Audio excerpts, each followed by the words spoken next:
Hey everyone, how are you all? Hope you all are fit and fine. And as you know, that from today we will start our mindset series. सो ये beginners के लिए भी और जो already कर चुके हैं दोनों के लिए माइंडसेट है. And believe me lots of example होंगे, कार्टून्स की पिक्चर्स होंगी जो आपके माइंड मैप को बिल्कुल क्लियर कर देंगी regarding the unit number 1. And from today we will start this class with the unit number 1. So here you can see the 4 pages. As I yesterday told you, only 4 pages and one unit is completed. And here you can see only 4 pages. And here I just attach some cartoons and pictures for the theories. So let's start in a unique way our class. And here I just remove my image from the screen that you are able to see properly the full screen. So let's start.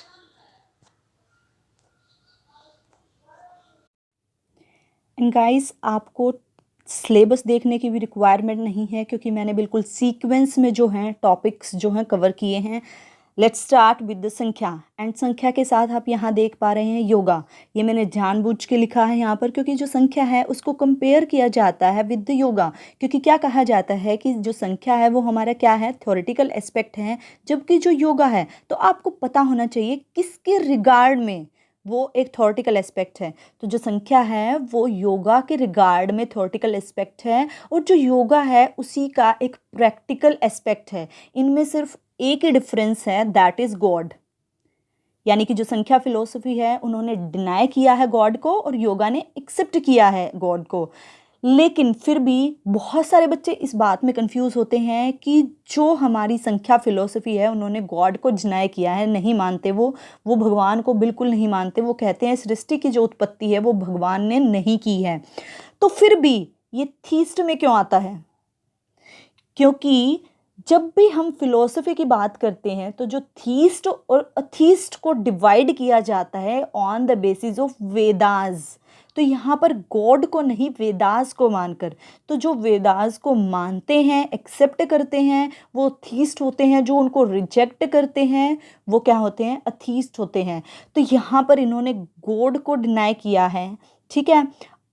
हर एक philosophy के नीचे जो first जो मैंने word लिखा है वो किसका है, वो नेम है फाउंडर का, जो उस फिलॉसफी के फाउंडर हैं. ठीक है. तो जो संख्या फिलॉसफी है उसके फाउंडर कौन है, कपिला जी हैं.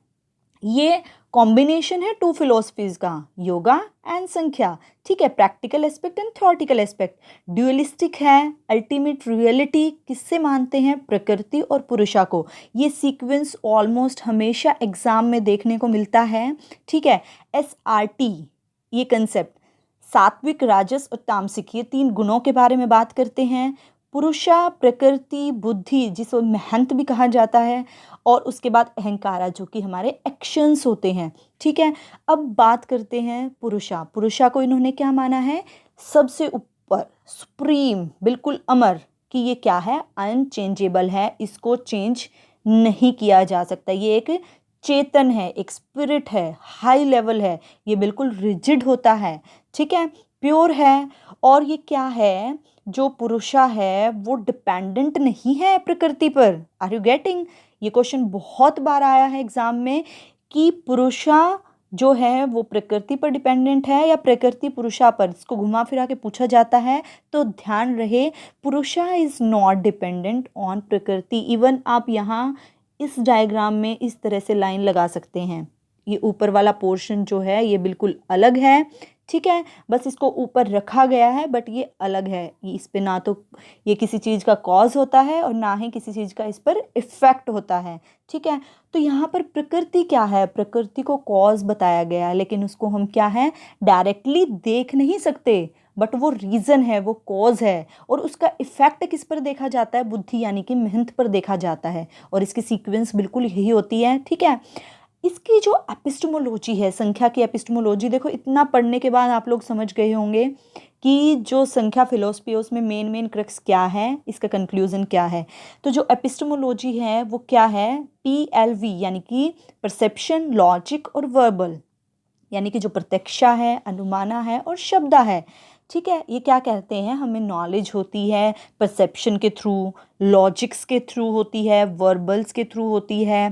क्योंकि ये क्या है, गॉड को तो इन्होंने डिनाई किया है, तो इन जिन चीज़ों को परसेप्शन के थ्रू फील करते हैं, लॉजिक लगाते हैं, तो ये सिर्फ माइंड लगाने की बात है। जब आपको एक बार कंसेप्ट क्लियर हो गया तो आप इजीली समझ सकते हैं कि क्या हो सकती है, कि जो संख्या वाले लोग हैं वो किस तरह से नॉलेज उनको मिलती है।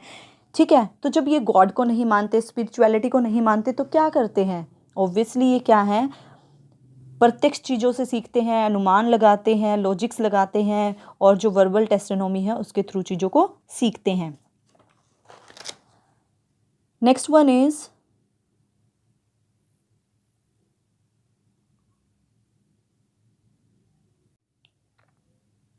Are yoga. योगा फिलोसफी क्या कहते हैं, सबसे पहले ये क्या है, जो योगा है, योगा को किसने, पतंजलि जो सेज पतंजलि थे उन्होंने प्रेजेंट किया था, ओरिजिनेट किया योगा को वेदास के थ्रू, और योगा सूत्रा में लिखा। ठीक है, जहाँ से हमें इसके बारे में नॉलेज मिलती है। बाकी अगर डीपली अगर पतंजलि का नाम ना आए योगा के साथ, तो हिरण्यगर्भ का भी नाम आ सकता है, क्योंकि उनके फाउंडर उनको भी माना जाता है। तो जो योगा फिलोसफी है वो संख्या के सभी एलिमेंट्स, यहाँ मैं 25 भी लिख सकती थी बट मैंने जानबूझ के संख्या लिखा, क्या 25 है, कंफ्यूज ना हो जाएं, इसलिए एलिमेंट्स हैं जो संख्या के, प्लस में गॉड, यहाँ पर एक एलिमेंट और ऐड हो जाता है, दैट इज आर गॉड। तो ये गॉड को भी मानते हैं। ये भी डुअलिस्टिक जो है प्रिंसिपल्स को फॉलो करते हैं, पुरुष और प्रकृति को मानते हैं। ठीक है, तो जो इन्होंने क्या बात की है, 7 योगास के बारे में बात की है, यानी कि ज्ञान योग, जिसमें क्या बताया जाता है, योगा ऑफ विजडम। उसके बाद भक्ति योग, यानी कि जो डिवोशन के लिए योगा किया जाता है। कर्मा योग, जो हम एक्शन करते हैं, योगा ऑफ एक्शंस। तंत्र योग, यानी कि जो साइकोफिजिकल जो योगा होता है। उसके बाद मंत्रा योग, यानी कि जो स्पोकन वर्ड्स, हम जो मंत्र बोलते हैं, बोलकर योगा करते हैं। हठ योग, जो कि फिजिकल प्योरिफिकेशन के लिए होता है, माइंड को प्योरीफाई करते हैं यहाँ पर। और लास्ट एंड हाईएस्ट क्या होता है, राजयोग। यहाँ पर फिजिकल और मेंटल कंट्रोल हो जाता है एक बंदे का अपने ऊपर। ठीक है, तो ये क्या है, और प्रैक्टिकल एस्पेक्ट है। So next one is Vedanta, जो कि 6th दर्शन है हमारी हिंदुइज्म का। ठीक है, और वेदांता के फाउंडर किन्हें माना जाता है, शंकराचार्य को। और जो अद्वैता स्कूल है, वेदांता का नाम आते ही आपको याद आना चाहिए कि इसके 6 स्कूल्स होते हैं, अद्वैता, विश्वद्वैता, द्वैता, द्वैता, द्वैता। ठीक है, तो जो अद्वैता, जो मेन इनका जो इम्पॉर्टेंट है हमारे एग्जाम पॉइंट ऑफ व्यू से, तो अद्वैता और विश्वद्वैता। ठीक है, तो जो अद्वैता है और जो वेदांता है, इन दोनों के ही फाउंडर कौन है, शंकराचार्य जी। ये हमारा जो दर्शन होते हैं हिंदुइज्म के, उसमें 6th नंबर पर है। जो सेक्शंस हैं, वेदास के जो सेक्शंस हैं, उनको डिवाइड किया गया है 3 पार्ट में। Here you can see here mantras, Brahmanas, Aranyakas. तो इसमें क्या है, मंत्रास में हाइम्स लिखे गए हैं गॉड के। उसके बाद ब्रह्मांस में क्या है, प्रेयर, भगवान की पूजा। और उसके बाद क्या लिखे गए हैं, पैंडिजेस ऑफ ब्रह्मास, यानी कि जो किस तरह से पूजा करनी है, उसको प्रैक्टिसाइज कैसे करना है, उसको मीनिंग समझाना है, यानी कि जो भी एक्सप्लेनेशन है वो यहाँ पर मिलती है हमें। उसके बाद मैं आपको बताना चाहूँगी, कोई भी आपसे पूछे वेदांता क्या है, व्हाट इज़ वेदांता, तो Vedanta is known as the Mimamsa. ठीक है, और मीमांसा अगर पूछा जाए तो क्या है, एक लॉजिकल इंक्वायरी है। तो इनडायरेक्टली आप क्या कह सकते हैं, वेदास क्या है, Vedanta means a logical inquiry. ठीक है, और जो मीमांसा है वो क्या है, 2 पार्ट्स में डिवाइड किया गया है, उत्तर मीमांसा और पूर्व मीमांसा। तो जो उत्तर मीमांसा है उसको हमारा वेदांता बोला जाता है। और इसके कुछ सोर्सेज हैं जहाँ से हमें जो वेदांता के बारे में नॉलेज मिलती है, दैट इज़ नोन एज उपनिषद, ब्रह्म सूत्रा, भागवत गीता। और ब्रह्म सूत्रा को वेदांता सूत्रा भी कहा जाता है। जो भागवत गीता है उसको सॉन्ग ऑफ लॉर्ड भी बोला जाता है। और जो कुछ इंडियन एपिक्स, यानी कि हमारी रामायण है, महाभारत है, वहाँ भी इसका जिक्र मिलता है। आप सबको पता है वेदांता जो है वेदास वर्ड से लिया गया है। ऋग, साम, यजुर और अथर्व हमारे 4 वेद होते हैं। ठीक है, उसके बाद इसमें मेन जो फोकस किया गया है, थ्योरी ऑफ कर्मा बताई गई है इसमें, कि 3 तरह के जो हैं हमारे कर्म होते हैं, जिन कर्मों से हम अपना फल भोगते हैं। तो ध्यान से समझिएगा, संचित, प्रारब्ध और संचित मन। तो जो संचित है, जो संचित हम कर चुके हैं, संचित हो चुका है, एक्ट्स ऑफ प्रीवियस लाइफ, हम पिछले जन्म में क्या कर चुके हैं पिछले जन्म में। तो जो एक्ट ऑफ प्रीवियस लाइफ हैं वो होते हैं हमारे संचित कर्मा। यानी कि मैं आपको बोलूँ आपका संचित कर्म क्या है, यस्टरडे का बताइए, तो आपका प्रीवियस जो पिछली लाइफ का, कि पिछले जन्म में आपने क्या क्या काम किए हैं, ठीक है। उसके बाद है प्रारब्ध कर्मा। प्रारब्ध कर्मा में क्या आता है, जो आप पीछे करके आए हो, संचित जो आप करके आए हो, एक्ट ऑफ प्रीवियस लाइफ, उसका रिजल्ट आपको अब मिलता है प्रेजेंट लाइफ में। यानी कि कहते हैं ना, पिछले जन्मों के कर्मों का फल हमें अब भुगतना पड़ता है प्रेजेंट में, ठीक है। तो प्रारब्धा, इसलिए अच्छा करो अच्छा पाओगे। तो प्रारब्धा ये नेगेटिव नहीं है, ये में भी पॉजिटिव भी हो सकता है। कोई अच्छा संचित जो कर्मा है किसी के अच्छे होंगे तो उसे क्या मिलेगा, प्रारब्धा अच्छा मिलेगा, अदरवाइज नेगेटिव मिलेगा। उसके बाद नेक्स्ट है संचित मन। यानी कि जहाँ पर संचित के साथ मन मिल गया तो वहाँ पर क्या होगा, एक्ट ऑफ प्रेजेंट लाइफ। अब हम क्या कर रहे हैं, अब आप कितना अच्छा काम कर रहे हैं, आप एनटी की तैयारी कर रहे हैं, आप पढ़ रहे हैं, पढ़ाई कर रहे हैं, हेल्प कर रहे हैं एक दूसरे की। तो ये क्या है, ये आपके पॉजिटिव कर्म है, ये संचित मन है, आप प्रेजेंटली कर रहे हैं एक्ट, ठीक है। तो ये क्या है, संचित है, जो हमारे प्रीवियस जो लाइफ है उसके एक्ट से रिलेट करता है। ये हमारा जो प्रेजेंट में हम भोग रहे हैं, जो हमें रिजल्ट मिल रहा है, अब प्रेजेंट में जो बियर कर रहे हैं, हमें टॉलरेट करना पड़ रहा है, ठीक है, प्रारब्धा में आता है। और संचित मन में क्या आता है, जो हम प्रेजेंटली अब एक्ट कर रहे हैं, ठीक है। उसके बाद आप सबको पता है द्वैता, अद्वैता, विश्वद्वैता, ये क्या हैं, कुछ इसके स्कूल्स हैं।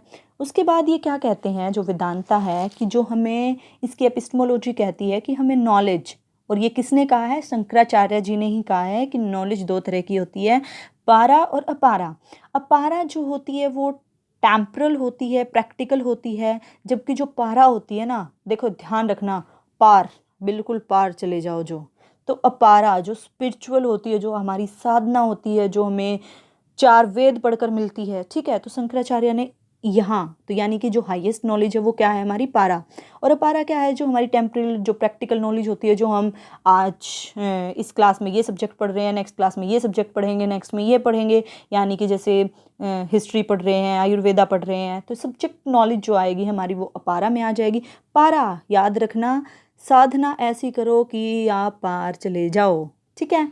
तो ये अपारा की बात करते हैं। Next one is Buddhism. Lord Gautam Buddha, ठीक है, इन्होंने फाउंड किया। ये बहुत इजी है, डायरेक्टली क्वेश्चन यहाँ से नहीं आएगा। इनका जो बचपन का नाम था सिद्धार्था था, ठीक है। तो इन्होंने सबसे पहली बार कॉज एंड इफेक्ट रिलेशनशिप को फाउंड किया था। अगर पूछा जाए कौन सी फिलोसफी है जिसने सबसे ज़्यादा फोकस किया और सबसे पहली बार इसको तरीके से सामने लेकर आए कॉज एंड इफेक्ट रिलेशनशिप को, तो ये फाउंड किया था हमारे बुद्धिज्म ने, ठीक है। उसके बाद नॉर्मली निर्वाणा, मोक्ष है, तो सभी फिलोसफीज़ का क्या होता है, अल्टीमेट एम होता है। तो यहाँ पर बात की जाती है त्रिपिटक के बारे में। त्रिपिटक का ये क्या है, 3 फोल्ड बास्केट बोला जाता है इसको। It's a kind of book. ये क्या है, अ काइंड ऑफ बुक है जिसमें क्या होता है, उपदेश लिखे हुए हैं। और उस बुक को लिखने में, इनके उपदेश लिखने में इनके जो स्टूडेंट थे आनंद, उन्होंने बहुत बड़ा रोल प्ले किया है। और जो सुत्त पिटक है उसमें क्या लिखा गया, उनके सारे उपदेश, यानी कि जो डायरेक्ट कलेक्शन था, टीचिंग थी इनकी, उसको लिखा गया है। विनय पिटक में बिहेवियर, रूल्स, डिसिप्लिन कैसे होंगे, इसके बारे में लिखा गया है। अभिधम में क्या, फिलोसफिकल थिंकिंग लिखी गई है। ध्यान रखना, सुत्त पिटक में क्या है, उपदेश और डायरेक्ट टीचिंग बताई गई है, ठीक है। बुद्धास की विनय में देखो, विनय, विनम्र रहो, तो विनम्रता क्या है, हमारा एक बिहेवियरल एस्पेक्ट है। तो विनम्र रहोगे, रूल्स को फॉलो करोगे, डिसिप्लिन में रहो, अपने आप को कंट्रोल करना, अपने बिहेवियर को कंट्रोल करना, यानी कि तो विनय, विनय में क्या आता है, बिहेवियर, रूल्स, डिसिप्लिन ये आते हैं। अभिधम, दम है भाई, दम। तो दम किस में है? हमारी फिलॉसफी में और फिलोसफिकल थिंकिंग में। तो हम फिलॉसफी पढ़ रहे हैं सब्जेक्ट, तो हमारी फिलॉसफी में दम है। तो अभिधम में क्या है? अभिधम पिंटक में फिलोसफिकल थिंकिंग है। एजुकेशन इनकी किस में होती थी? पाली में होती थी। 4 नोबल ट्रूथ, 8 फोल्ड पाथ को ये फॉलो करते थे। अच्छा, यहाँ पर एक इम्पॉर्टेंट बात है, थोड़ा ध्यान रखना। यहाँ से क्वेश्चन पूछा जाता है VT। ये आप पूछेंगे कि मैंने अलग अलग कलर से क्यों लिखा है, इसके पीछे रीज़न है। VT SCLEMC, right view, right thought, right speech, right conduct, right livelihood, right effort, right mindfulness, right concentration। देखिए, इसकी सीक्वेंस आपको याद करनी पड़ेगी, क्योंकि बहुत बार ये पूछा जाता है प्रंजना किसको कवर करती है। तो ये हमारी किसको कवर करती है? फर्स्ट व्यू को और थॉट को, यानी कि जो हमारी अंडरस्टैंडिंग है और हमारे जो विचार हैं। उसके बाद सिर्फ आप क्या करेंगे, पीछे वाले 2 और आगे वाले 2 को याद रखेंगे। VTMC, VT जो है वो हमारी प्राज्ञा, प्रज्ञा यानी कि जो इंसाइट विजडम है उसमें इंक्लूड किया जाता है। MC यानी कि माइंडफुलनेस और कंसंट्रेशन को समाधि और मेडिटेशन में। ठीक है। अब बाकी जो बीच के 4 बच गए, यानी कि जो हम बोलते हैं, स्पीच जो हम करते हैं, हमारे एक्शंस यानी कंडक्ट, लाइवलीहुड हम कैसे जीते हैं, हम क्या क्या एफर्ट लगाते हैं, वो सब किस में आ जाएंगे? हमारे मोरल वैल्यूज़ में, विर्चुअल्स में, यानी कि सीला। ठीक है। एस से सीला और एस से स्पीच। तो स्पीच से और ई तक हमारा क्या होता है? मेडिटेशन से पहले, माइंडफुलनेस से पहले हमारी सीला के 4 हैं। ठीक है। तो ये ध्यान रखना। अब अगर आपको सीक्वेंस याद करनी है तो इनको एक पेज पे लिखिएगा और ऐसे याद कीजिएगा। View, thought, speech. देखेंगे, सोचेंगे। जब कुछ देखेंगे, अब हमने चिड़िया को देखा ही नहीं तो हमें क्या पता वो उड़ सकती है, कैसे उड़ती है, कैसी दिखती है। जब वो दिखेगी तो थॉट, दिमाग में क्या आएगा? विचार आएगा, थॉट आएगा कि हाँ ऐसी होती है। अब जब विचार बन गया माइंड में, तभी तो हम उसके बारे में बता सकते हैं, स्पीच दे सकते हैं। तो व्यू, थॉट, स्पीच। पहले देखो, फिर सोचो, फिर बोलो। ठीक है। उसके बाद जब हम बोल चुके हैं, हमने बोल दिया कि हम नेट की तैयारी करेंगे, तो अब सिर्फ बोलने से नहीं हो जाएगा, हमें क्या करना पड़ेगा? कंडक्ट, एक्शंस लेने पड़ेंगे, उस तरीके से लाइवलीहुड जीना पड़ेगा और उस जीवन में एफर्ट्स लगाने पड़ेंगे। और एफर्ट्स से क्या होगा? एफर्ट्स जब हम लगाएंगे तो हमारा माइंड जो है उसकी कंसंट्रेशन बढ़ेगी। Are you getting? जब आप देखेंगे, उसके बाद क्या करेंगे? सोचेंगे, सोचकर बोलेंगे, बोलेंगे, बोल चुके, अब एक्शन लेंगे। अब अपनी लाइफ में एफर्ट्स लगाएंगे नेट क्लियर करने के लिए, GRF के लिए, और उसके बाद अपने माइंड को कंसंट्रेशन में ले आएंगे या कंट्रोल में ले आएंगे। ठीक है। तो ये आपके क्या है? 8 फोल्ड पाथ, जहाँ से सीक्वेंस में क्वेश्चन आ सकता है। उसके बाद यहाँ पर 2 सेरेमनीज़ की बात की जाती है, पब्जा एंड उपसंपादा। तो जो पब्जा है वो क्या होता है? जब बच्चा प्राइमरी, यहाँ पर मैंने लिख भी दिया है P&H, जब बच्चा हायर एजुकेशन के लिए जाता है तो इस सेरेमनी को फॉलो किया जाता है, उपसंपादा। और जब बच्चा प्राइमरी एजुकेशन के लिए जाता है तो पब्जा को फॉलो किया जाता है। तो जो पब्जा सेरेमनी है वो कब की जाती है? जब बच्चा 8 साल का होता है। और नॉर्मली ये क्या चलती है? 12 साल तक चलती है। 8 से 20 साल तक का जब बच्चा होता है, यानी कि 12 साल तक इस एजुकेशन में रहता है। और जब इसके बाद नेक्स्ट में जाता है तो क्या होता है? वो उपसंपाद जो होती है वो होती है नेक्स्ट हमारी सेरेमनी, जब बच्चा हायर एजुकेशन के लिए फर्दर जाता है। अब इन्होंने क्या कहा है कि जो नॉलेज है वो हमें 2 तरीके से मिलती है। एब्जॉर्व करते हैं, हम चीज़ों को सीखते हैं इधर उधर से देख के। और नेक्स्ट है हमारी अध्यावसाय। ये आपने कई बार वर्ड देखा होगा प्रीवियस ईयर क्वेश्चंस में। तो इसका मीनिंग क्या होता है? मेनली जो आसपास की चीज़ें होती हैं ना, हम उनका नाम रख लेते हैं ताकि इजी हो जाए। अब बर्तनों को हम बर्तन बोलते हैं, ठीक है। बर्तनों में भी प्लेट, कटोरी सब अलग है। क्यों? डिफ्रेंशिएट करने के लिए, चीज़ों को क्लासीफाई करने के लिए हम लोगों ने उनके नाम रखे हैं। वो भगवान ने नहीं दिए हैं, हम लोगों ने चीज़ों को क्लासीफाई किया है। ठीक है। और उसके लिए हमने उनके नेम रखे हैं ताकि हमारी लाइफ क्या है? इजी हो जाए। तो जो हम आसपास की चीज़ें होते हैं उनको नाम से जानते हैं। ठीक है। तो इससे हमारी नॉलेज इंक्रीज होती है। क्योंकि हम चीज़ों को धीरे से भूलते नहीं हैं, सभी सेम चीज़ें होंगी तो सब कुछ होज पोज हो जाएगा। तो ये क्या होती है, नॉलेज पाने का बहुत अच्छा तरीका मानते हैं इसको, कि आसपास की चीज़ों के को नाम से जाने, एब्जॉर्व, दो तरीके से ये। तो यहाँ और स्कूल की बात की जाती है यहाँ पर, तो हिन्यान और महायान दो तरह के स्कूल होते हैं। हिन्यान जो हैं वो पाली लैंग्वेज को फॉलो करते हैं, महायान जो हैं वो संस्कृत लैंग्वेज को फॉलो करते हैं। और यहाँ मैंने लिख दिया है, you can see hair T+W, यानी कि हिन्यान जो हैं वो सिर्फ जो है बुद्धिज्म की टीचिंग को फॉलो करते हैं, जबकि महायान क्या है, उसकी वर्शिप, यानी कि उनको भगवान की तरह पूजते भी हैं, उनको उनकी टीचिंग को भी फॉलो करते हैं। ठीक है, हिन्यान को जो क्या कहा जाता है, थिरावदेव भी कहा जाता है इसको, और महायान को क्या कहा जाता है, वज्रयान भी कहा जाता है। तो इनके नेम भी आते हैं अक्सर ये अलग से।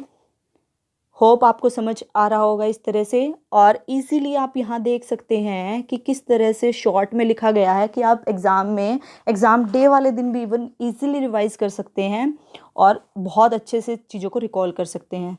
Now next one is Jainism. Jainism की बात करते हैं तो मैंने एक सर्कल बना दिया है, ये देखते ही माइंड में क्लिक कर जाना चाहिए। ये बोलते हैं कि बहुत अलग अलग तरीक़ों के सब्सटेंस से मिलकर हमारा क्या बना, यूनिवर्स। और जो यूनिवर्स है वो साइक्लिकल है, यानी कि लाइफ चलती रहती है, वे ऑफ लाइफ, जो बर्थ टू डेथ फिर रीबर्थ, तो ये चलती रहती है। यहाँ पर मेनली क्या बात की जाती है, हमारे जो फर्स्ट फाउंडर अगर कहें जैनिज्म के तो कौन थे, ऋषभनाथ थे, जिनको किसका सिंबल दिया गया था, बुल का सिंबल दिया गया था। उसके बाद 23rd हमारे मेन जो तीर्थकर थे वो कौन थे, पार्श्वनाथ, जिनको क्या है, सरपेंट, यानी कि snake, serpent is known as snake, snake का सिंबल दिया गया था। उसके बाद बात करते हैं 24th हमारे लास्ट जो तीर्थकर, लॉर्ड महावीरा, जिनके नाम से इन्होंने जैन धर्म को बहुत आगे तक पहुंचाया और इसीलिए इनको सिंबल दिया गया था लायन का। और ये बड़े ही फेमस और लास्ट हमारे तीर्थकर थे, 24 तीर्थकर। ठीक है, KFC का इन्होंने क्या दिया, कंसेप्ट दिया, यानी कि right knowledge, right faith, right conduct की बात करते हैं। दो तरह के जो हैं फॉर्म पाई जाती हैं जैनिज्म में, दिगंबरा और श्वेतांबरा। दिगंबरा जो कि वस्त्रों को त्याग देते हैं, वो जो है क्लॉथ्स को नहीं पहनते हैं। श्वेतांबरा जो वाइट कलर के कपड़े पहनते हैं, गंदे नहीं होने देते बिल्कुल भी, और वो इवन इतना नॉन वायलेंस के को फॉलो करते हैं, अहिंसा को, हार्मलेस एक्शंस को, कि वो फेस पे भी क्या है, एक मास्क टाइप लगा के रखते हैं, ताकि उनके मुंह में कोई भी छोटे से छोटा जो हमें दिखाई ना दे, वो जो है ऑर्गेनिज्म जाए और वो उसको हार्म पहुंचाएं। तो ये इसको भी क्या मानते थे, अगेंस्ट मानते थे अपने धर्म के। इसीलिए क्या करते थे, वाइट कलर के जो श्वेतांबर्स थे वाइट कलर के कपड़े पहनते थे और फेस को हमेशा ढक कर रखते थे। काल चक्रा की बात की है इन्होंने, तो काल चक्रा की अगर बात करें तो क्या है, it's related to our time. तो उसके बाद देखिए ये सीक्वेंस आती है एग्ज़ाम में, थोड़ा ध्यान से देखिएगा, इसीलिए मैंने यहाँ पर एक शॉर्ट ट्रिक बनाई है, आप कभी नहीं भूलेंगे। कमा सो मत, लड़कियों को कहा जाता है जल्दी टाइम से उठो, सोना मत। तो सोना मत, कमाओ, कुछ ना कुछ काम करो, कमाओ। लड़कों को बोला जाता है कुछ तो कमाओ, क्या खिलाओगे अपने बीवी बच्चों को, तो कमाओ सो मत, गेटिंग, कमाओ सो मत, इसको बिल्कुल मत भूलना। इसकी बहुत बार सीक्वेंस भी आती है, सबसे हायर लेवल का कौन सा माना जाता है, लोअर का कौन सा माना जाता है, ये भी पूछ लिया जाता है। तो इससे आपको सीक्वेंस याद रहेगी, ये क्या है, इस ऑर्डर में है, यानी कि जो मति है वो लोअर है और सबसे ऊपर क्या है, केवल्या है। और बहुत बार आपने देखा होगा यहाँ से इसको और इसको सिर्फ चेंज कर दिया जाता है और पूछ लिया जाता है कि सीक्वेंस बताइए, कौन सी सीक्वेंस जो है जैनिज्म की वो करेक्ट है। ठीक है, तो इसको ध्यान रखना, कमा सो मत, आप भी कमाइए सोइए मत। एग्ज़ाम की तैयारी कीजिए, अब उसके बाद सोना आराम से, कमाने के बाद सोना। क्या कमाएंगे आप, रिस्पेक्ट, इज्जत कमाएंगे अगर आपका नेट क्लियर हो जाता है तो घर वालों के सामने। Okay, now next is Islamic philosophy. भाई देखो इनके फाउंडर कौन है, मोहम्मद को माना जाता है। ठीक है, मिक्का भी बोला जाता है इन्हें। जो प्राइमरी स्कूल्स हैं, इनके जो प्राइमरी स्कूल्स होते थे उनको क्या बोला जाता था, मकताब्स बोला जाता था। हायर जो स्कूल थे उनको मदरसास बोला जाता था।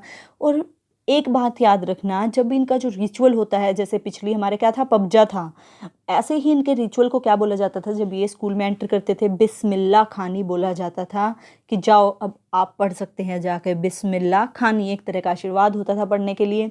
और याद रखना कि यहाँ पर जो बिस्मिल्लाह खानी होती थी बच्चे की, तो वो किस एज में होती थी, जब बच्चा 4 साल 4 महीने और 4 दिन का होता था, ठीक है। तो ये नहीं है इनका हमारी तरह कि अप्रैल में सेशन स्टार्ट हुआ है तो बच्चा कभी भी जा सकता था, वो एज के अकॉर्डिंग उसका रिचुअल किया जाता था एंट्री का, बिस्मिल्लाह खानी जिसे बोला जाता था, ठीक है। इनके बहुत सारे रूल्स होते थे, तो इनके 5 मेन रूल्स हैं।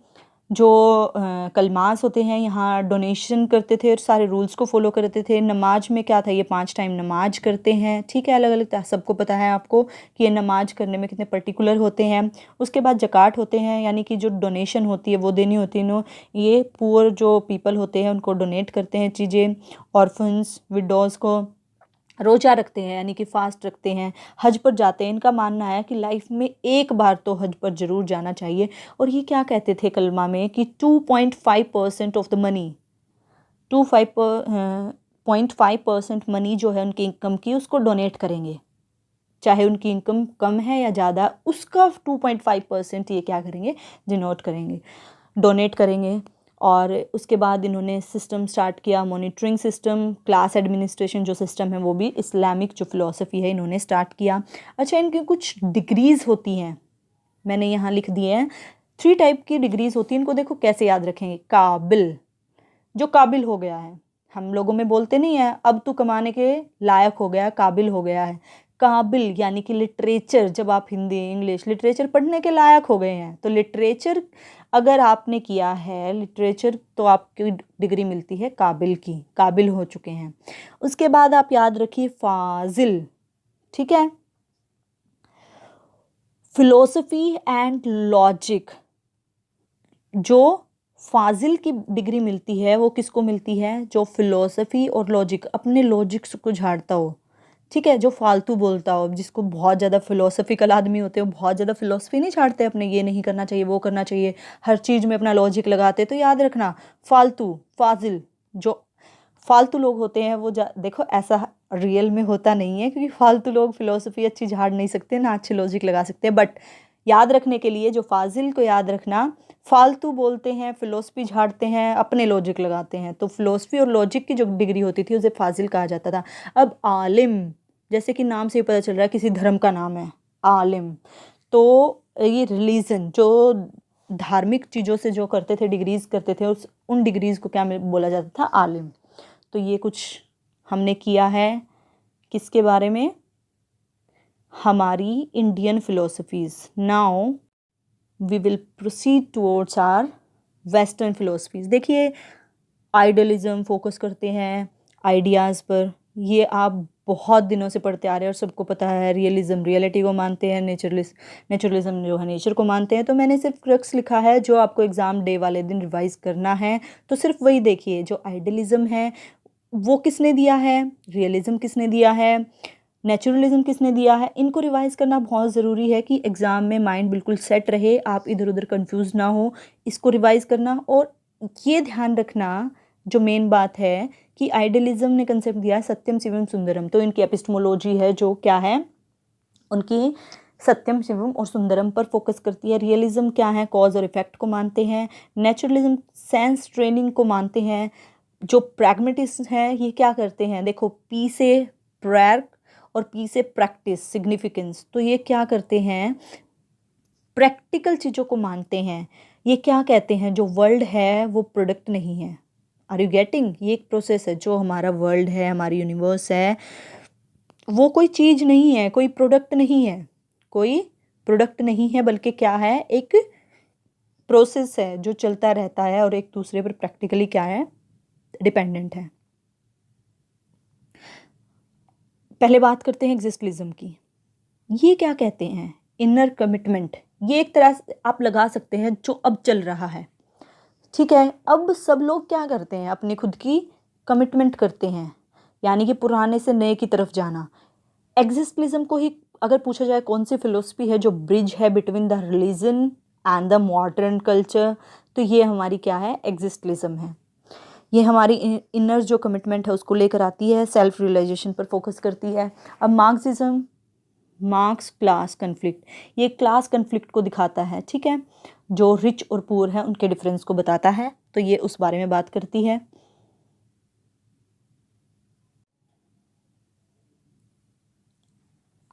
एंड यहाँ तक हमने क्या कर लिया, हाफ यूनिट कंप्लीट, कितनी easily A and B part और बहुत अच्छे से। नेक्स्ट हम करते हैं approaches to sociology of education, ठीक है। ये बहुत ध्यान से समझना, जो हमारी अप्रोचेस होती हैं और सोशल मूवमेंट में डिफरेंस होता है उनकी थ्योरीज में और इनकी में, तो ये ध्यान रखना और ये बहुत ही ज़रूरी है। आप ये शॉर्ट डायग्राम जरूर बना लें। अप्रोचेस 3 तरह की होती हैं, देखो, सिंबॉलिक इंटरेक्शन, स्ट्रक्चरल फंक्शनलिज्म और कन्फ्लिक्ट थ्योरी। 3 तरह की हमारी अप्रोचेस होती हैं सोशियोलॉजी ऑफ एजुकेशन की, ठीक है, कि किस तरह से सोसाइटी एजुकेशन के लिए और एजुकेशन में सोसाइटी है, तो उसकी ये 3 अप्रोचेस होती हैं। तो सबसे पहले हम बात करते हैं सिंबॉलिक इंटरेक्शन की। देखिए, अगर हम वर्ड से देखें तो सिंबॉलिक इंटरेक्शन यानी कि सिंबल्स के थ्रू इंटरेक्ट करना, बात करना। इंटरेक्शन को हम क्या मानते हैं, इंटर प्लस एक्शन, इंटरेक्शन करना, दो चीज़ों के बीच में, दो लोगों के बीच में इंटरेक्शन होना। But actually it's not wrong, but it's not absolutely correct, क्योंकि इंटरेक्शन जो है वो may be non living thing के साथ भी हो सकता है। अब मैं जो इंटरेक्शन कर रही हूँ, मैं अपनी स्क्रीन को देखते हुए आप लोगों के साथ इंटरेक्ट कर रही हूँ, मैं अपने फ़ोन के साथ इंटरेक्ट कर रही हूँ, मे बी हम बहुत बार अपनी बुक्स के साथ इंटरेक्ट करते हैं, सामने हम बहुत सारी चीज़ें देखते हैं, जैसे हमने किसी पेड़ को देखा, हाँ, तो हम क्या, वो एक सिंबल्स हैं, तो हम इसको पहले अलग पढ़ते हैं, सिंबल और इंटरेक्शन। इंटरेक्शन हमारा मे बी लिविंग थिंग के साथ भी हो सकता है और may be non living thing के भी साथ हो सकता है। और जो सिंबल्स होते हैं, सिंबल्स क्या होता है मेनली, कि चीज़ों को किस तरह से हम समझते हैं। जैसे मान लो हमने हाई फाई, हमने ये सिंबल देखा, सपोज करो यहाँ पर सिंबल ऑफ डेंजर, हम ये देखते ही क्या वहाँ लिखा होता है डेंजर, बट हम ये वाला सिंबल देखते ही क्या सोचते हैं, ओहो यहाँ तो खतरा है। बहुत सारे बड़े बड़े ट्रांसफॉर्मों पे ये बना होता है ये वाला सिंबल। तो सिंबल्स क्या होते हैं, जैसे रेड लाइट होती है, ये हमें बताते हैं, क्या ये बोलते हैं, बट फिर भी हम सिंबल्स को देखकर समझ जाते हैं। बट ये क्या होते हैं, इनको क्यों बोला जाता है कि ये माइक्रो लेवल पे होते हैं, फिर भी इनको माइक्रो लेवल पे क्यों बोला जाता है, क्योंकि अब देखिए, ध्यान से सुनिएगा, एक छोटा बच्चा है, उसको नहीं पता ये क्या है, पढ़ना उसे आता नहीं है, चाहे बेशक लिख भी रखा है कि डेंजर, बड़ा बड़ा अक्षरों में ब्लैक कलर से लिख दिया है डेंजर, बच्चे को जो पढ़ना ही नहीं आता, बच्चे को जब पता ही नहीं खतरा क्या होता है, तो बच्चा तो इसको कार्टून भी समझ सकता है। बच्चा तो मम्मी को ये भी बोल सकता है, मम्मी देखो कितना अच्छा कार्टून बना हुआ है दीवार पे, are you getting, maybe जाकर इसको छेड़ भी सकता है, जाकर इसको छू कर भी देख सकता है। तो जो सिंबल्स होते हैं उनको हम किस तरह से समझते हैं, ठीक है। अब हम मान लो आप दूर से किसी को देख रहे हैं, किसी ने किसी की तरफ हाथ जोड़े, ध्यान से समझिएगा इस एग्जाम्पल को, किसी ने किसी की तरफ हाथ जोड़े, अब मे बी आप ये सोच सकते हैं उसने उसको ग्रीट किया है, ठीक है, उसने उसको नमस्कार किया है। दूसरे एंगल से अगर हम देखें तो हम ये भी सोच सकते हैं कि वो कह रहा है भाई मुझे माफ़ करो, मेरा पीछा छोड़ो, हो सकता है वो उससे पीछा छुड़ाना चाहता हो इसलिए हाथ जोड़ रहा हो। तो ज़रूरी नहीं है सिंबल्स के साथ जो हमारा इंटरेक्शन होता है कि वो बिल्कुल करेक्ट ही हो, एब्सोल्यूट हो। तो इसीलिए जो सिंबॉलिक इंटरेक्शन है उसको माइक्रो लेवल बोला गया है इंटरेक्शन का, ठीक है, कि जो ये अप्रोचेस हैं सोशियोलॉजी की, ये माइक्रो लेवल पे हैं, ये हेल्प करती हैं सोसाइटी से हमें इंटरेक्ट करने में, बट ये बिल्कुल मैक्रो लेवल पे नहीं है, एग्जैक्ट नहीं है, ये इंडिविजुअल डिफरेंस के बेसिस पे, उनके बिहेवियर पे, उनके एटीट्यूड पे भी कुछ क्या करता है। अब देखिए, बहुत सारी कंट्रीज़ में हम थम्स अप देते हैं, ऐसे करते हैं हम, यस कीप इट अप, तो थम्स अप का मतलब हमारे यहाँ क्या है, ओके है, या बेस्ट ऑफ लक बोलते हैं तब हम करते हैं। बट रशिया में इसका मतलब होता है कि जब हम डिमोटिवेट होते हैं, किसी से झगड़ना चाहते हैं, किसी को चैलेंज करते हैं, तो सिंबल जो सिंबल्स होते हैं सिंबॉलिक इंटरेक्शन में, वो सिंबल जो हैं सबके लिए यूनिक होते हैं। तो वो एक कल्चर पर डिपेंड करता है, कल्चरल वैल्यूज़ दिखाता है कि इस कल्चर में कौन से सिंबल को यूज़ किया जाता है, किस सिंबल को कैसा माना जाता है, कौन सा सिंबल पॉजिटिव है, कौन सा सिंबल नेगेटिव है। It's depend on the culture and the behaviour, so that's why it's included in the micro level. Okay, अब मैं इसकी आपको कुछ पिक्चर दिखाना चाहती हूँ। हेयर यू कैन सी, देखिए इसकी डेफिनेशन है, symbolic interaction theory is a frame of reference for how humans create understanding through symbolic world and how those worlds affect human behavior. Are you getting? जो बात मैंने अभी आपको बताई कि जो सिंबॉलिक इंटरेक्शन थ्योरी है वो एक फ्रेमवर्क है, एक फ्रेम है, रेफरेंस है एक तरह की, कि किस तरह से आदमी अपनी समझ को बनाता है, अपनी अंडरस्टैंडिंग को क्रिएट करता है सिंबल्स के थ्रू, ठीक है, और किस तरह से उसका जो अफेक्ट है ह्यूमन बिहेवियर पर, वो किस तरह से रिएक्ट करता है, किस तरह से उसके बिहेवियर पे उसका इफेक्ट आता है, ठीक है। ये तो स्ट्रक्चरल की है।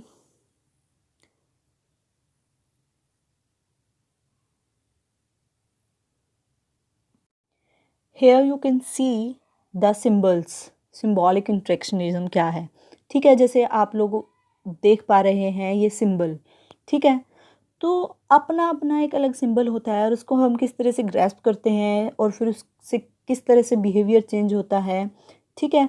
तो ये हमारा क्या होता है, अब आप इस पिक्चर में भी देख सकते हैं सिंबॉलिक इंटरेक्शन थ्योरी के बारे में।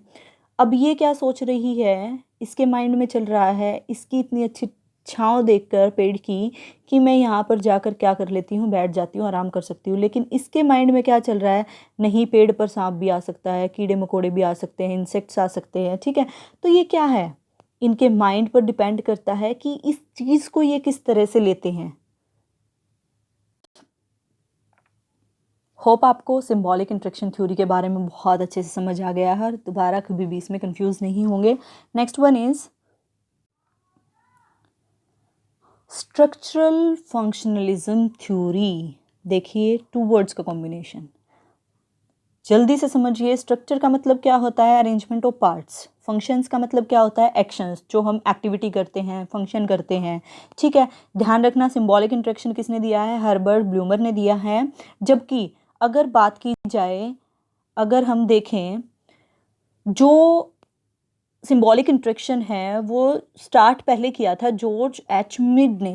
उन्हीं के ये क्या थे, स्टूडेंट थे, हर्बर्ट ब्लूमर, जिन्होंने क्या किया था, जो सिंबॉलिक इंटरेक्शन है इस टर्म को क्या किया था, इंट्रोड्यूस किया था। तो अगर सपोज हर्बर्ट ब्लूमर का नेम नहीं आता है आपके सामने, जॉर्ज एच मिड का नेम आता है, तो आप बेझिझक उस पर क्लिक कर सकते हैं।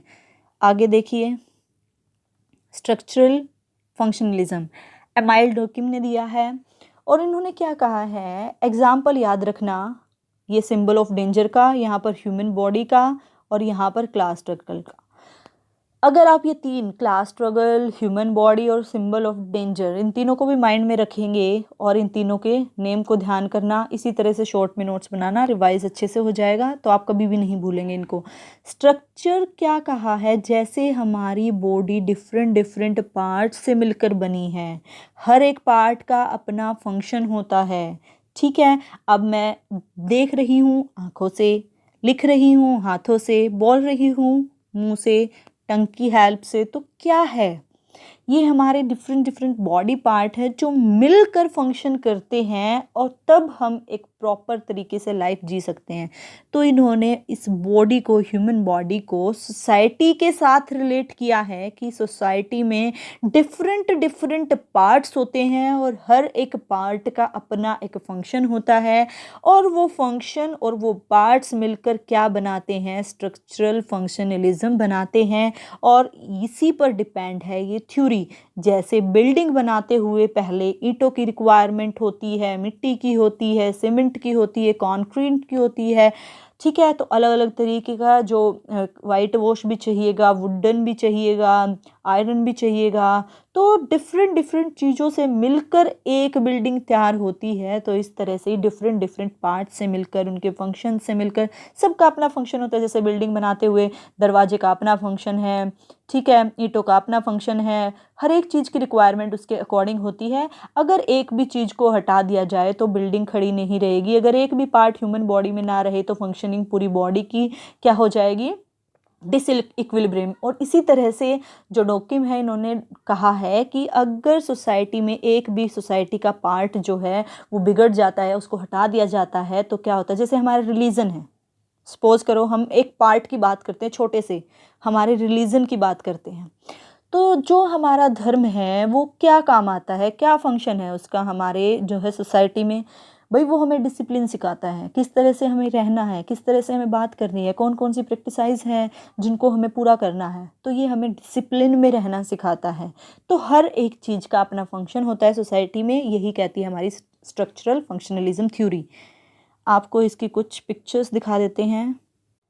Here you can see the whole society structural functionalism. किसी चीज़ का कोई काम है, कोई अब सिर्फ घर से काम नहीं चलेगा, सिर्फ घर से काम नहीं चलेगा, बच्चों को स्कूल भी चाहिएगा, ठीक है, ऑफिस भी चाहिएंगे, लोगों को वर्क करने के लिए वर्क प्लेस भी चाहिएगा, रोड भी चाहिएंगे आने जाने के लिए। तो हर एक चीज़ मिलकर क्या बनाती है? तो ये स्ट्रक्चर है। ये स्ट्रक्चर है जो क्या करता है? फंक्शन करता है, जिसकी फंक्शनिंग से सोसाइटी जो है, हम लोग जो है सर्वाइव करते हैं। तो यहाँ पर इन्होंने क्या है, किसी एक इंडिविजुअल पर फोकस ना करके क्या क्या बोला है कि जो हमारी सोसाइटी है, हमारी जो जो सोशल जो नॉर्म्स हैं, वो सब मिलकर, अलग अलग जो पार्ट्स हैं सोसाइटी को, वो मिलकर एक स्ट्रक्चर बनाते हैं और उनको फंक्शनेट करना, उनको एक्शन में लाना, एक्टिवेट करना, ठीक है, वो क्या है? स्ट्रक्चरल फंक्शनलिज्म बन जाता है। इसी तरह से आप यहाँ भी देख सकते हैं कॉरपोरेशंस, फैक्ट्रीज, यूनिवर्सिटी सिस्टम, तो सब ये हैं जो कम्युनिटीज़ हैं, ये सब क्या हैं? जो स्ट्रक्चरल फंक्शनल थ्योरी है अलो करती है मेजर इंस्टीट्यूशंस को, सच जैसे इकोनॉमी है, रिलीजन है, पॉलिटी है, एजुकेशन है, फैमिली है। होप आपको ये अच्छे से समझ आ गया होगा। नेक्स्ट है हमारा the most easiest theory, that is conflict theory, जो कि कार्ल मार्क्स ने दी है, क्लास स्ट्रक्चर के बारे में बताया है। आप इस पिक्चर को देखकर ही समझ जाएंगे क्लास स्ट्रगल के बारे में इजीली, रिच और पुअर में डिफरेंस, ठीक है। तो ये क्या है? ये हमें कन्फ्लिक्ट थ्योरी बताती है कि जो कार्ल मार्क्स है, मार्क्स की थ्योरी है, वो क्या कहती है कि क्लास जो डिफरेंस है वो स्टार्टिंग से चला आ रहा है, ठीक है। तो इसको कम करने के लिए, इसको यूटिलाइज करने के लिए, इसको कम करने के लिए या फिर रिमूव करने के लिए जो है एजुकेशन दी जानी चाहिए, ठीक है, सोसाइटी लेवल पे, ताकि जो लोगों के बीच ये जो डिफरेंस है इसको कम किया जा सके। नेक्स्ट है हमारा, कुछ यहाँ पर टर्म्स दी गई हैं। सोशल चेंज, सोशल मोबिलिटी और सोशल मूवमेंट में क्या डिफरेंस होता है? देखिए, सोशल चेंज क्या होता है? एक सिस्टम में चेंज होना, एक सोशल रिलेशनशिप है जो उसमें चेंज होना। अब मोबिलिटी यानी कि जो मूवमेंट्स हैं किसी भी पर्सन या पर्सन्स के, मे बी वन भी हो सकता है और मोर देन वन भी हो सकते हैं। तो from one social status to another, एक सोशल स्टेटस से जब दूसरे स्टेटस में जाता है तो उसको बोला जाता है सोशल मोबिलिटी। अब यहाँ पर सोशल मोबिलिटी को डिफरेंट डिफरेंट पार्ट्स में डिवाइड किया गया है। ये एग्जाम में पूछा जाता है। वर्टिकल, इंटरजनरेशनल, जो इंट्रा होती है, और हॉरिजॉन्टल। एक जनरेशन से दूसरी जनरेशन में जाए वो इंटर, और जो उसी जनरेशन में रहे वो इंट्रा, ठीक है। हॉरिजॉन्टल जो सेम लेवल पे होती है, वर्टिकल जो अप एंड डाउन होती है। अब ध्यान से यहाँ देखिएगा, वर्टिकल, वर्टिकल का कोई एग्जाम्पल लीजिए। सपोज करें आपको एक वर्कर से आपको क्या बना दिया गया है? मैनेजर, ठीक है। आपकी मोबिलिटी क्या हुई है? वर्टिकल, वर्टिकल सोशल मोबिलिटी हुई है। अगर आप कोई ऑफिसर थे और आपको क्या बना दिया गया है? वर्कर, तो ये डाउनवर्ड है। तो ये वर्टिकल में आते हैं बोथ द टाइप्स। उसके बाद इंटर जनरेशनल, यानी कि सबसे बेस्ट एग्जांपल, किसी के पापा फार्मर हैं और बेटा ऑफिसर बन गया, इंटर जनरेशनल चेंज आ गया, मोबिलिटी आ गई, सोशल मोबिलिटी। उसके बाद इंट्रा में क्या आता है? जैसे आप अपना एग्जाम्पल ले सकते हैं, पहले एक लेडी क्या होती है? हाउसवाइफ बनती है, उसके बाद में भी उसका इंटरेस्ट है, वो पढ़ती है, पढ़ाती है, टीचर बनती है। अब आप लोग नेट की तैयारी कर रहे हैं तो आप क्या बन जाएंगे? असिस्टेंट प्रोफेसर बन जाएंगे। तो ये क्या है? ये सीक्वेंस या आपकी इंट्रा है, आपकी खुद की मोबिलिटी है, आप खुद अप होते जा रहे हैं, आपके अंदर चेंजेस आ रहे हैं। तो ये आपकी क्या है? इंट्रा सोशल मोबिलिटी है। उसके बाद हॉरिजॉन्टल में सबसे बेस्ट एग्जांपल कि कोई भी मैनेजर है किसी भी एक्स कंपनी में, उसको क्या कर दिया जाता है? वो दूसरी कंपनी में जाता है और वहाँ भी मैनेजर की पोस्ट उसे मिलती है, तो किसी भी अदर कंपनी में भी वो मैनेजर है। तो ये क्या है? हॉरिजॉन्टल सोशल मोबिलिटी है। उसका एनवायरनमेंट तो चेंज हुआ है, उसकी कंपनी तो चेंज हुई है, बट उसका स्टेटस चेंज नहीं हुआ है। Getting? So next one is social movement. अब सोशल मूवमेंट होता है कलेक्टिव एक्शंस, जब दो से ज़्यादा और बहुत ज़्यादा लोग क्या करते हैं, कलेक्टिवली एक्ट करते हैं, जब किसी चीज़ से क्या होकर प्रॉब्लम क्रिएट हो गई हो या किसी चीज़ से दुखी हो गए हो। उसके बाद यहाँ पर रिलेटिव डेप्रिवेशन की बात की जाती है, resource mobilisation, political process theory, वो थी हमारी अप्रोचेज जो हमने ऊपर पढ़ी हैं तीनों, सिंबॉलिक इंट्रैक्शन वो वाली, फंक्शनलिज्म, कॉन्फ्लिक्ट वाली, ध्यान रखना। और ये सोशल मूवमेंट की थ्योरी होती हैं।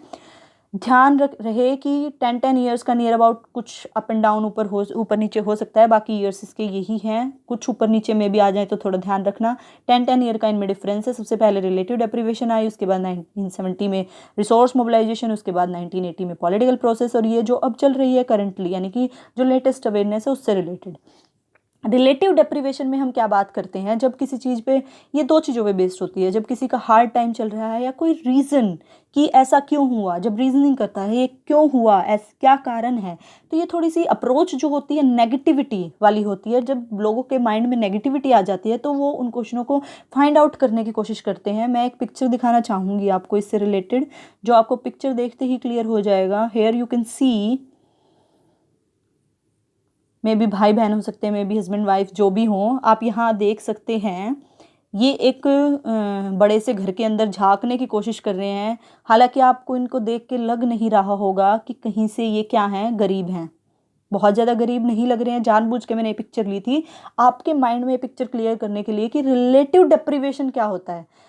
भाई किसी चीज़ से रिलेटेड कमी होना, किसी चीज़ से रिलेटेड, ठीक, तो ये ठीक ठाक लोग हैं, आपको देखने में पता चल रहा है, बैग भी टांग रखा है, कपड़े भी फैंसी पहन रखे हैं, बट फिर भी ये क्या कर रहे हैं, इनके मन में ये है कि काश कुछ ऐसा मिले हमें। ठीक है, तो ये क्या है, रिलेटिव डेप्रिवेशन है इनके पास बेसिक रिक्वायरमेंट्स पूरा कर सकते हैं, लेकिन एज कंपेयर अदर्स के नहीं है। जब किसी चीज़ को हम कंपेयर करते हैं किसी और चीज़ से और तब हम कहें कि वो चीज़ नहीं है, तो ये रीजनिंग और हार्ड टाइम पे जो है बेस्ड होती है। ये मेनली दो तरीके की हो सकती है, मे बी एब्सोल्यूट डेप्रिवेशन हो सकती है, मे बी रिलेटिव डेप्रिवेशन हो सकती है। अब ये इनइक्वालिटी की वजह से, इम्बैलेंस की वजह से, इनकन्सिस्टेंसी की वजह से आती है।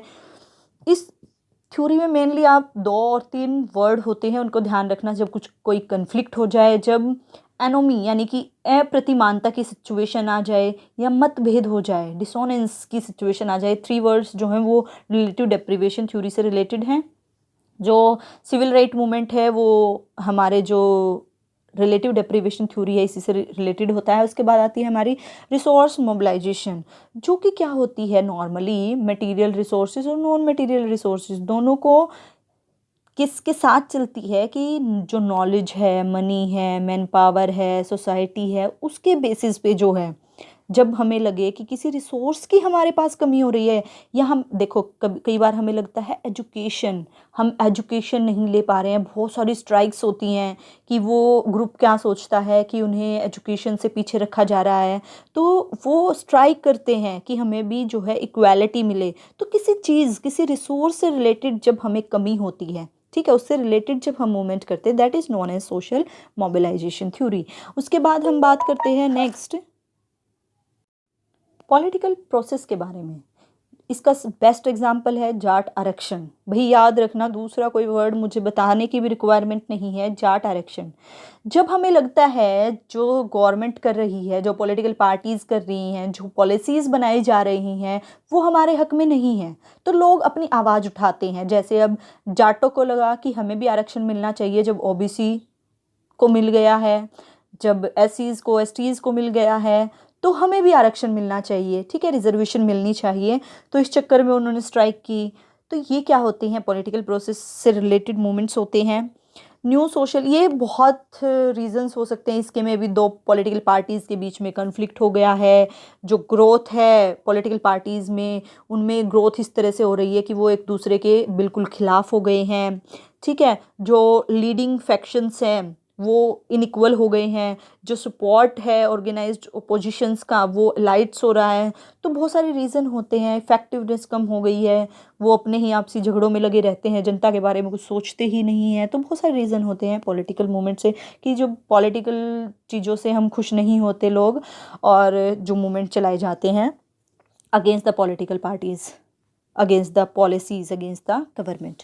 न्यू सोशल मूवमेंट की जब हम बात करते हैं तो लेटेस्ट अवेयरनेस के बारे में सबसे अच्छा एग्जांपल चाइना की चीज़ें बंद करना, चाइना की ऐप टिकटॉक बंद हो गया है, ठीक है। तो अवेयरनेस, तो ये क्या है, एक मूवमेंट ही तो चलाया, हमारे मोदी जी ने मूवमेंट ही तो चलाया और उस मूवमेंट का पार्ट धीरे धीरे धीरे धीरे हम सब बने, ठीक है। सबने ही इस ऐप को क्या किया, अनइंस्टॉल कर दिया। कुछ लोग ऐसे बेशरम भी थे जिन्होंने नहीं किया तो गवर्नमेंट ने अपने आप बंद कर दिया, पीछे से वो प्ले स्टोर से हटा दिया गया। तो ये होते हैं न्यू सोशल मूवमेंट जो कि करंट की सिचुएशन के साथ related to the latest problem, जो लेटेस्ट प्रॉब्लम चल रही होती हैं, educated, skilled, white collar, working in service industries, ठीक है। लाइफ वर्क इश्यूज हो सकते हैं, वुमेन राइट, जो वुमेन के राइट्स मूवमेंट हो सकते हैं, एनवायरमेंटल मूवमेंट हो सकते हैं, ठीक है। और ये तो आपको पता ही है, बॉयकॉट चाइनाज प्रोडक्ट, ये तो अभी हमारा लेटेस्ट है। तो होप आपको ये समझ आई होंगी थ्योरीज।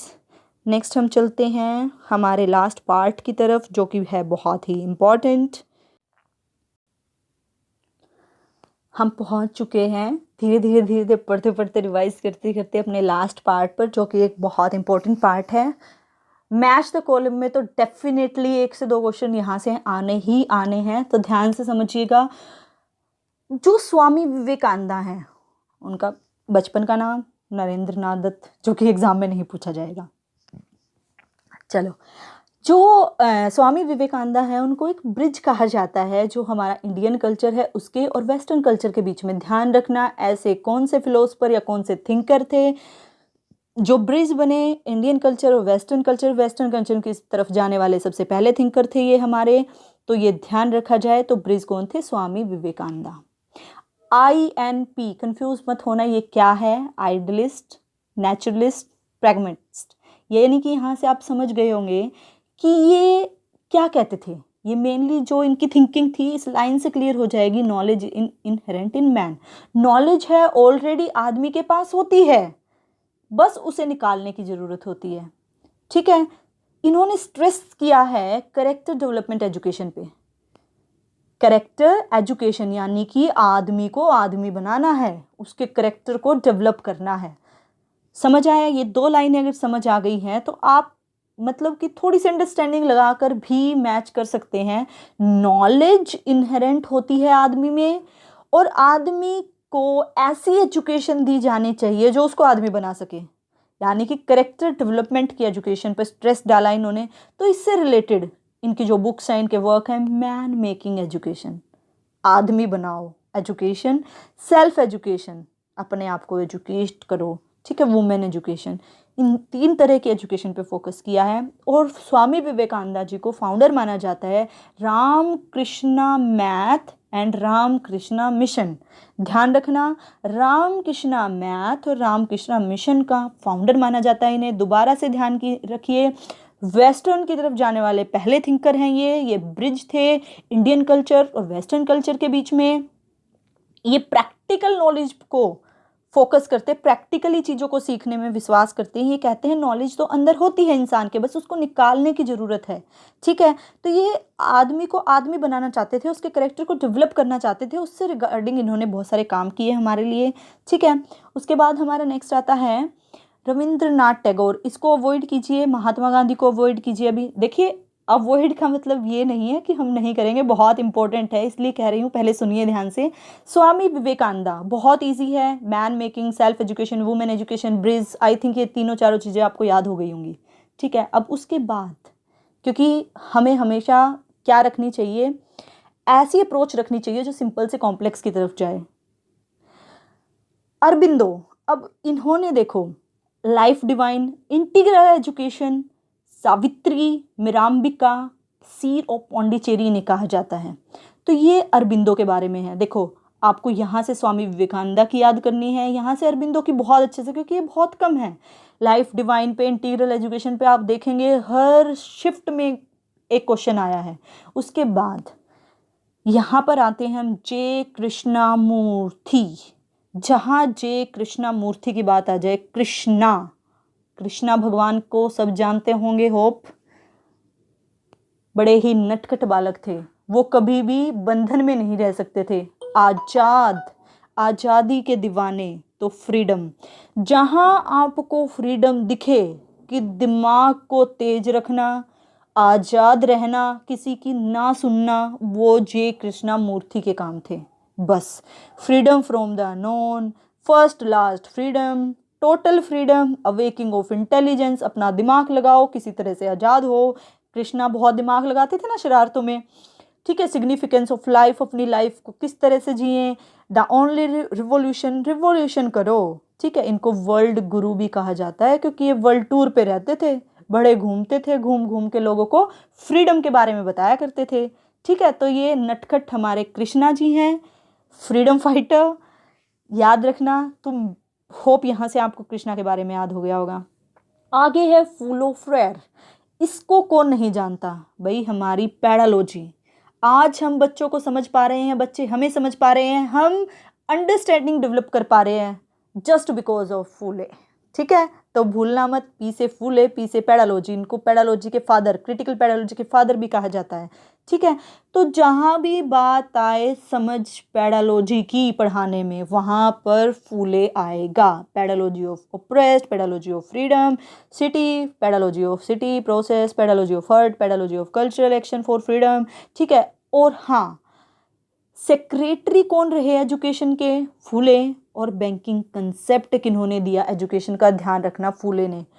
बैंकिंग कंसेप्ट क्या था कि एक टीचर क्या है, वो अकाउंट में, यानी कि जो खाली अकाउंट होता है बैंक का अकाउंट, यानी बच्चे का माइंड, उसमें क्या कर देती है? पैसे भर देती है, यानी कि नॉलेज भर देती है अपनी। तो जो बैंकिंग कंसेप्ट है एजुकेशन में, वो फूले ने दिया, ध्यान रहेगा। उसके बाद क्राफ्ट, क्राफ्ट से नाम याद, क्राफ्ट, आर्ट एंड क्राफ्ट का वर्क करते हैं हम, ठीक है। तो इन्होंने बहुत ज़्यादा दिमाग लगाया, और दिमाग लगाया किसके लिए? बहुत चीज़ों को कंप्लीट करने के लिए। क्राफ्ट वर्क हम क्या करते हैं? वेस्ट मटेरियल को भी यूटिलाइज कर देते हैं। तो जो थॉट थे एजुकेशन में अपनी बेटी के लिए, जो vindication right of women, vindication for right of man. अब विंडिक्शन का मतलब मैंने सामने लिख दिया है, स्थापना करना, किसी चीज़ की पुष्टि करना, ठीक है। मारिया और मैरी, आपको पता है इनका पूरा नाम क्या था? मैरी वॉलस्टोनक्राफ्ट। तो इन्होंने अपने नाम पे भी, इन्होंने मारिया और मैरी अपने नाम से भी बुक्स लिखी, स्टोरी लिखी। और इन्होंने क्या किया? वुमेन्स के विंडिक्शन, जो वर्ड मैंने हाईलाइट किया है इसको याद रखना। यहाँ से पैडालॉजी और यहाँ से विंडिक्शन, और ऊपर हमारे फ्रीडम कौन थे? फ्री कौन रहना चाहते हैं? हमारे कृष्णा जी। उसके बाद हम बात करते हैं नील नॉर्डिंग। ये जो लेडी थी, ये बहुत ही एथिक्स वाली थी, बहुत वैल्यूज़ वाली थी। जैसे आजकल की कमी मिलती हैं वैसे तो, बट फिर भी टिपिकल जो मदर इन लॉज होती हैं, बहुत एथिक्स और वैल्यूज़ से अपनी बहुओं को चलाती हैं। तो कुछ इस तरह की थी हमारी नील नॉर्डिंग। उन्होंने क्या किया? एजुकेशन में किस तरह से फिलॉसफी ऑफ एजुकेशन क्या हो, happiness of and education, education और हैप्पीनेस को कैसे जोड़ा जाए, मतलब कि दो चीज़ों के बारे में वो कंपेयर करती थी। अब जैसे आपको बोलती होंगी ना आपकी मदर इन लॉ, इवन लड़कों को बोलती होंगी उनकी माएँ, देख उसके बेटे ने ये कर दिया है, पढ़ के वो नौकरी भी लग गया है, तू पढ़ियो भी मत, सोता रहियो।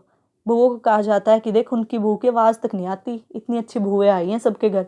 तो वो खुशियाँ और एजुकेशन, वो क्या करती है? चीज़ों को कंपेयर करती थी। नील नॉर्डिंग से याद रखना, अपनी सास को याद रखना, एथिक्स और वैल्यू को बहुत मानती हैं और चीज़ों को कंपेयर करती हैं। हैप्पीनेस एजुकेशन को, एजुकेशन डेमोक्रेसी को, ठीक है, पीस एजुकेशन को, केयरिंग वुमेन, ठीक है, तो बिलीफ अनबिलीफ को, और प्रोफेशनलिज्म को। तो क्या करना? एथिक्स और वैल्यूज़ के थ्रू, ये एथिक्स और वैल्यूज़ के थ्रू चीज़ों को कंपेयर करती हैं दूसरों के साथ, एक चीज़ को दूसरे के साथ। नील नॉर्डिंग की बात करते हैं।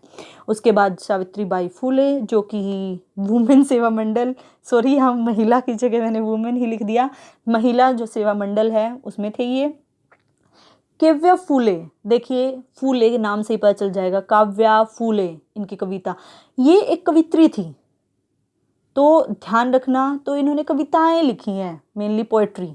तो काव्या फूले, भावना, काशी पोएट्री, फर्स्ट वुमेन। और ये ध्यान रखना, यहाँ पर मेन बात आती है, जो सावित्रीबाई फूले थी वो पहली एक वुमेन टीचर थी, ठीक है। और आज जो पुणे यूनिवर्सिटी है ना, पुणे यूनिवर्सिटी, पहले जो पुणे यूनिवर्सिटी थी आज वो किस नाम से जानी जाती है, सावित्री बाई फुले के नाम से जानी जाती है। सावित्री फुले यूनिवर्सिटी बना दिया गया है उसको। और 1998 में पोस्ट ऑफिस में जो इम्प्लीमेंटेशन हुई थी ना टिकट्स की, वो इन्होंने स्टार्ट कराई थी। तो टिकट्स को स्टार्ट कराया सावित्री बाई फुले ने। पुणे यूनिवर्सिटी का नाम किसके नाम पर चेंज हुआ, सावित्री बाई फुले के। पहली टीचर कौन थी वुमेन थिंकर्स में से, सावित्री बाई फुले। सेवा मंडल में कौन थी, महिला सेवा मंडल में सावित्री बाई फुले। ठीक है, याद रहेगा होप। अब आते हैं, समझ आया आपको। सावित्री बाई फुले नहीं भूलेंगे आप, नील नॉर्डिंग नहीं भूलेंगे, अपनी सास को क्यों भूलेंगे भैया आप। उसके बाद क्राफ्ट क्यों भूलेंगे आप, आदमियों के लिए औरतों के लिए सब पुष्टि कर रहे हैं जब वो। उसके बाद फुले जो हमारे पेडालॉजी के सरकार हैं, पापा हैं, उनको नहीं भूल सकते आप। उसके बाद कृष्णा भगवान को तो भूल ही नहीं सकते। उसके बाद अरबिंदो, जो कि आप प्रीवियस ईयर में पढ़ के याद कर चुके होंगे, life divine, integral education, etcetera etcetera. उसके बाद हम स्वामी विवेकानंद याद कर चुके। अब बात आती है रविंद्रनाथ टैगोर और महात्मा गांधी की। इन्होंने बहुत सारी चीज़ें लिखी हैं, इसीलिए मैंने पहले जो कम था वो याद कराया आपको। अब देखिए, Mahatma Gandhi almost non violence, अपने एक्सपीरियंस शेयर करना चाहते थे चारों तरफ, भगवान को में विश्वास रखते थे। Indian railway, basic education, Wardha जो स्कीम, बुनियादी स्कीम, क्राफ्ट एजुकेशन, ये सब किसने दी, महात्मा गांधी ने। अब बात करते हैं रविंद्रनाथ टैगोर की। अगर कोई भूल भी जाए तो ध्यान रखना, पहले तो शांति निकेतन, जनगण मन, मास एजुकेशन, नेशनल इंटरनेशनल एजुकेशन, ये तो भूलने की बात ही नहीं है, रविंद्रनाथ टैगोर जी ने दिए हैं। उसके बाद, और गीतांजलि के लिए तो इन्हें पुरस्कार भी मिला था, नोबेल प्राइज। उसके बाद कुछ आते हैं तपोवन, शिक्षर, हरफर, माई स्कूल, शिक्षा। तो ये कुछ ऐसे जो हैं, आप लोगों को नए नए जो बुक्स लग रही हैं, वर्ड्स लग रहे हैं, तो क्या करेंगे। देखो, स्वामी विवेकानंद ने ऐसा कुछ नहीं किया, महात्मा गांधी ने ऐसा कुछ नहीं किया, और सबके आप जब याद कर लेंगे तो जो भी थोड़ा सा अननोन लगे तो रविंद्रनाथ टैगोर से आप इजीली मैच कर सकते हैं। और अननोन रहने मत देना, वैसे आप इनको लर्न कीजिए, रिवाइज कीजिए और अवॉइड कीजिए। मैं कहती हूँ रविंद्रनाथ टैगोर को जो ये नेम्स है, इनको क्रैम मत कीजिए, इनको सिर्फ रीड आउट कीजिए, औरों को बिल्कुल टिप्स पे याद करके अपने बच्चों को, अपने हस्बैंड को, अपनी सास को सुनाइए। ठीक है, तो आपको अपने आप पता चल जाएगा एलिमिनेशन मेथड से कि रविंद्रनाथ टैगोर के कौन से हैं। तो होप आज आपको ये अच्छे से क्लियर हुआ होगा। नेक्स्ट है हमारा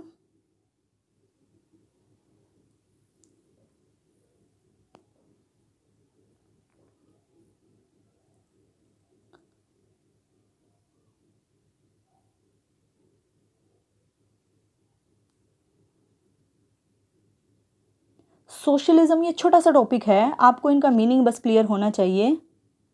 socialism, secularism, justice, liberty, democracy, equality, वैसे सबको पता है ये क्या होते हैं और बहुत नॉर्मल चीज़ें मैंने लिखी नहीं है। सोशलिज्म जो है 40 जो सेकंड अमेंडमेंट हुआ था कॉन्स्टिट्यूशन में, उसमें इनकॉर्पोरेट किया गया था सोशलिस्ट और सेकुलर वर्ड को। ठीक है, इन 1976 में। सेकुलरिज्म क्या होता है, अकॉर्डिंग टू कॉन्स्टिट्यूशन, इंडिया ना तो क्या है एक धर्मनिरपेक्ष देश है, एक ना धार्मिक देश है। यहाँ पर किसी भी एक धर्म को क्या है, आध्यात्मिकता नहीं दी जाती है। यहाँ हम अपनी मर्जी से किसी भी धर्म को मान सकते हैं या नहीं भी मान सकते हैं। ठीक है, तो ये किस में आता है, हमारा सेकुलरिज्म में। जस्टिस क्या होता है, जो हमारे बेसिक राइट्स होते हैं, फूड के, क्लॉथिंग के, हाउसिंग के, ठीक है, वो हमारे जस्टिस से रिलेटेड होते हैं। लिबर्टी क्या होती है, हम फ्री हों, कहीं भी अपने विचारों को एक्सप्रेस करने के लिए, अपने बिलीव्स को, वर्शिप कुछ भी करें हम, तो एक फ्रीडम होती है, एक लिबर्टी होती है हमारे पास। डेमोक्रेसी की बात करें, और ये हम बात कर रहे हैं मेनली एजुकेशन फील्ड में, तो एजुकेशन में हमारे पास लिबर्टी होनी चाहिए अपने थॉट्स को एक्सप्रेस करने की। उसके बाद डेमोक्रेसी की बात करते हैं तो ये पॉलिटिकल पार्टी से, स्टेबिलिटी से, इक्वालिटी से रिलेट करता है।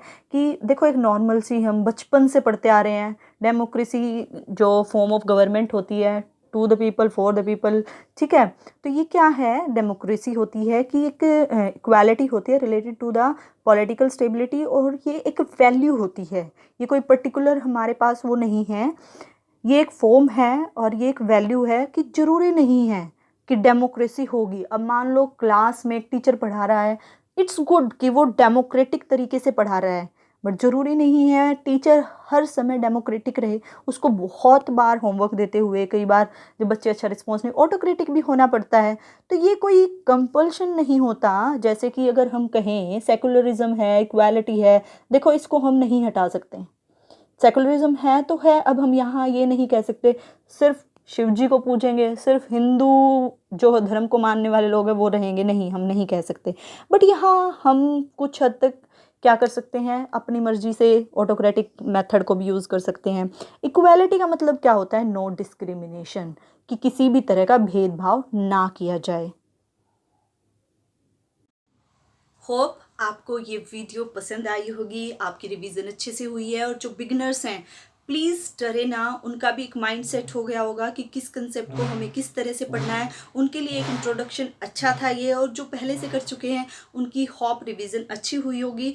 पॉज करके इसको अपने शॉर्ट नोट्स बनाइएगा, एग्जाम डे वाले दिन बहुत ही बेनिफिशियल होंगे शॉर्ट में रिवाइज करने के लिए। और कोई भी इंपॉर्टेंट पॉइंट शॉर्ट में लिखते हुए मैंने नहीं छोड़ा है अपनी तरफ से, फिर भी अगर कुछ रह गया है तो मैंने स्पेस जानबूझ के छोड़ा है। जैसे अभी आप सामने देख रहे हैं वेदांता में ऊपर नीचे स्पेस है, मे भी आपको कोई चीज़ें याद नहीं हो रही हैं क्या, जिस कंसेप्ट में आप कुछ चीज़ें भूल रहे हैं, तो आप यहाँ पर पेंसिल को यूज़ करते हुए स्पॉज आप यहाँ पर पेंसिल से लिख सकते हैं, ताकि एग्ज़ाम वाले दिन जो चीज़ें आप भूल रहे हैं उनको और भी अच्छे से रिकॉल कर सकें, रिमाइंड कर सकें। तो आपको एक बात कहना चाहूँगी, जो बिगनर्स हैं या फिर जो पहले से तैयारी कर चुके हैं, एक बात हमेशा ध्यान रखना। एक बार मेरी टीचर ने कहा था 9th क्लास में, मेरे को स्पोर्ट्स का बहुत शौक था, तो मैं स्पोर्ट्स में गई हुई थी। जब 11 दिन के बाद आई तो मिड एग्ज़ाम का टाइम था, तो मैंने कहा मेरी कॉम्पिटिटर अंजू, जो हमारा कॉम्पिटिशन चलता था हमेशा, कि मैम अब की बार तो वो फर्स्ट आएगी, ठीक है। तो मैं 11 दिन मिस कर चुकी हूँ इतनी सारी स्टडी को, इतने सारे टेस्ट्स को। तो मेरी टीचर ने एक ही बात कही, ज्योति यहाँ बैठ, मैं आज तुझे एक बात समझाती हूँ, ज़रूरी नहीं है बस स्टॉप पे जो बहुत देर से जो वेट कर रहे हैं वही बस पकड़ेंगे। टाइम कम है, बट स्टेमिना, मोटिवेशन, आप लोगों में स्ट्रेंथ, हिम्मत, ठीक है, उसको जगाए रखिए, भागिए, दौड़िए और बस पकड़िए, ठीक है। तो आप ये ना सोचें कि टाइम कम है या ज़्यादा है, कुछ नहीं सोचना है, आप कर सकते हैं, बस बी मोटिवेटेड, अंदर से मोटिवेशन को जगाए रखिएगा एंड यू कैन। आप बस पकड़ेंगे, डेफिनेटली पकड़ेंगे। और अगर आपको ये वीडियो पसंद आई और आपकी रिवीजन अच्छी जा रही है तो प्लीज़ मुझे कमेंट कीजिएगा, ताकि नेक्स्ट सभी जो यूनिट्स हैं उनको हम इसी तरह से रिवाइज करते रहें। Bye bye and thank you for watching. Bye.